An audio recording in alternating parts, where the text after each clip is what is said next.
പൈസയുടെ പേരിലുള്ള കേസ് മാത്രമല്ലല്ലോ, സ്ത്രീ അധിക്ഷേപിച്ചു മോശം വാക്കുകൾ പറഞ്ഞുള്ള കേസുകളുള്ളൂ. അപ്പോൾ ഇനിയൊരു അടുത്ത ദിവസം ഇതുപോലെ തന്നെ വീണ്ടും മാപ്പപേക്ഷയായിട്ട് വന്ന് പൈസ തരാമെന്ന് പറഞ്ഞു. കാരണം പലപ്പോഴായിട്ട് പൈസ തരാമെന്നൊരു വാക്കിന്റെ പുറത്താണല്ലോ മാപ്പില്ലല്ലോ. ഇനി മാപ്പില്ല. എന്നെ സംബന്ധിച്ചോളം ആദ്യമേ തന്നെ പറഞ്ഞിരിക്കുന്ന ഒരു മാപ്പ് എനിക്ക് മെസ്സേജ് ആയിട്ട് വന്നിട്ടുണ്ട്. അത് കഴിഞ്ഞിട്ടുള്ള എന്റെ മെസ്സേജിൽ ഞാൻ തന്നെ പറയുന്നുണ്ട്, എനിക്ക് നിങ്ങളെ പോലൊരു മനുഷ്യനോട്, ഇത്രയും സംസ്കാരശൂന്യമായിട്ട് സംസാരിക്കുന്ന ആളോട് എനിക്ക് വലിയ കോൺടാക്ട്, കാരണം എനിക്ക് പേഴ്സണലി എന്നെ എലിബോഡിന്ന് വിളിക്കുന്ന പോലെ ഇഷ്ടമില്ലാത്ത ഒരാളാണ്. എന്നെയാണ് ഇത്രയും മോശം ഭാഷയിൽ സംസാരിച്ചിരിക്കുന്നത്. അതിനുശേഷം വലിയ കോൺടാക്ട് ഞാൻ വെക്കുന്നില്ല. എന്തെങ്കിലും ഉണ്ടെങ്കിൽ അത് തിരിച്ചു തരാനുള്ള കാര്യങ്ങൾ അത്രയും മിനിമം കോൺടാക്ട് എടുക്കുന്നുള്ളൂ.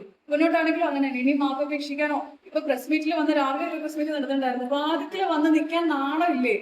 നേർക്ക് നേരെ കാണണ്ട, അങ്ങോട്ടും ഇങ്ങോട്ടും ഒരു രീതിയിലുള്ള ഇന്ററാക്ഷൻ താല്പര്യം ഇല്ല എന്ന് പറയുന്നത് അത്രയും മോശമായ ഒരു വ്യക്തിയാണ് നിങ്ങളെന്ന് മനസ്സിലാക്കിയതിന് ശേഷം വാദിക്ക വന്ന് നിന്ന് ഈ ഷോ കാണിക്കാൻ നാണമില്ലേ? നിങ്ങൾക്ക് ഓൾറെഡി പ്രസ് മീറ്റ് വിളിച്ചപ്പോഴത്തേക്ക് ഞങ്ങൾ ആരെയും എന്തെങ്കിലും ചെയ്യാൻ വന്നോ? ഇല്ല. നിങ്ങൾക്ക് പറയാനുള്ളത് പോലെ തന്നെ ഞങ്ങൾക്കും പറയാനുണ്ടാവും, അതും തെളിവ് ഉൾപ്പെടെ പറയാനുണ്ടാവും. അപ്പൊ അതിനുള്ള സ്പേസ് തരണം. ഇപ്പോ ഈ ഹണി ട്രാപ്പിന്റെ വിഷയമൊക്കെ പുള്ളി പറയുന്നുണ്ടായിരുന്നു, നിങ്ങൾ ഹണി ട്രാപ്പ് പെടുത്താൻ വേണ്ടിയിട്ടുള്ള പരിപാടിയൊക്കെയാണ്. അതിനെപ്പറ്റി എന്താ പറയാനുള്ളത്?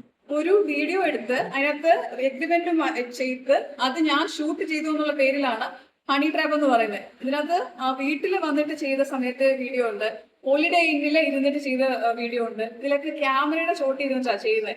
എന്ത് ഹണി ട്രാപ്പാണ് റോബിൻ ഇതുകൊണ്ട് ഉദ്ദേശിച്ചതെന്ന് അറിയത്തില്ല. റോബിന്റേതായ ഒരു നറേഷൻ കാണും.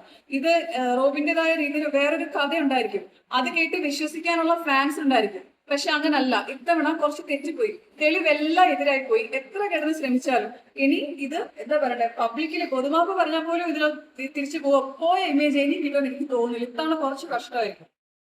ഇപ്പോ അന്നത്തെ പ്രസ് മീറ്റ് പറയുന്നുണ്ടായിരുന്നു, ഈ ബിഗ് ബോസിൽ പോകുന്നതിന് തൊട്ട് മുന്നെയാണ് ലക്ഷ്മിയായിട്ട് പരിചയപ്പെടുന്നത്. ഞാൻ അതിന്റെ ഒരു സ്റ്റോറി ഓൾറെഡി പോസ്റ്റ് ചെയ്തിട്ടുണ്ടായിരുന്നു. വർഷങ്ങൾക്ക് മുന്നേ ഞാൻ UK-യിലായിരുന്ന സമയത്ത് തന്നെ ഒരു മാട്രിമോണിയൽ ഐഡിയിൽ എന്റെ ബന്ധത്തിൽപ്പെട്ട ഒരു കുട്ടിയുടെ മാട്രിമോണി ID, അതിൽ റോബിന്റെ മാട്രിമോണിയുടെ ഇത് വന്നപ്പോഴത്തേക്കും ആ ടൈമിൽ ആളുടെ വാട്സ്ആപ്പ് നമ്പർ ഉൾപ്പെടെ അതിനകത്ത് ഉണ്ടായിരുന്നു. അന്നത്തെ എന്റെ UK നമ്പറിൽ ഞാൻ കോൺടാക്ട് ചെയ്തിട്ട് ആ മാട്രിമോണി ID ഷെയർ ചെയ്തിട്ടുണ്ട് എന്ന് പറഞ്ഞ എന്റെ മെസ്സേജിന്റെ ഇൻസ്റ്റാഗ്രാമിൽ കിടക്കുന്നുണ്ടായിരുന്നു. അത് വേറെ ഒരു ഇതില്ല, ഇൻസ്റ്റാഗ്രാമിലുള്ള മെസ്സേജ് 2019.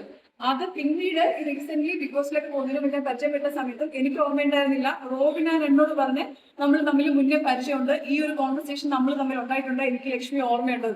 ഞാൻ തന്നെ ഞെട്ടിപ്പോയി, എനിക്ക് ഓർമ്മയുണ്ടായിരുന്നില്ല. സോ ആ ആളാണ് ഇപ്പൊ വന്നിട്ട് പറയുന്നത് എന്നെ പരിചയം വേറെ ആരോ വഴിയാണ്. എന്തൊരു അസംബന്ധമായ കാര്യങ്ങളാണ് പറയുന്നത്. ഡിജിറ്റൽ തെളിവ് ഇരിക്കുന്ന കാര്യം ആൾക്ക് ഓർമ്മയില്ല.